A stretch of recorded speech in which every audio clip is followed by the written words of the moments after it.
হাসিনা না থাকলে বাংলাদেশ কালকে আফগানিস্তানের চেয়ে ব্যর্থ একটা দেশ হবে। আজকে এই মেয়েরা রাস্তায় দাঁড়িয়ে স্লোগান দিচ্ছে, সেই মহিলাদের লেখাপড়াও বন্ধ হয়ে যাবে, ওরা রাস্তায় বেরোতে পারবে না। বাংলাদেশকে একটা ব্যর্থ রাষ্ট্রে বানানোর চেষ্টা করা হবে। এই চেষ্টা আন্তর্জাতিকভাবে হচ্ছে। আন্তর্জাতিকভাবে না হলে মমতা ব্যানার্জি বলে না বাংলার দরজা খোলা আছে, তোমরা নক নক করলে আমরা রিফিউজিদের আশ্রয় দিব। সব কথার কারণ আছে। আর ওই ডক্টর সাহেব ফ্রান্সে বসে বলে না যে আগামী নির্বাচন দিতে হবে ইউসের মতো লোকেরা, সুদখোরেরা। সো সমস্ত শক্তি এক হয়েছে কার বিরুদ্ধে?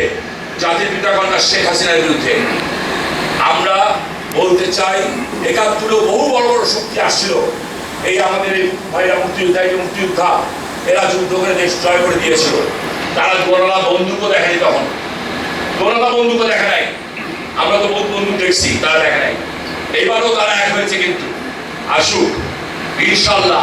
সত্যের জয় হয়েছে, অতীতে হবে, এবার আমরাই জিতবো ইনশাল্লাহ। কিছু ক্ষয়ক্ষতি হবে, কিছু লস হবে, বিন্দু পরিমাণ টেনশন করবেন না। আল্লাহর হুকুমে রাসূল পাক বলেছেন শেখ হাসিনাকে একচুল পরিমাণ নড়ানোর ক্ষমতা ওদের বাবারও নাই ইনশাআল্লাহ। সব মিলে আসবে ইনশাআল্লাহ।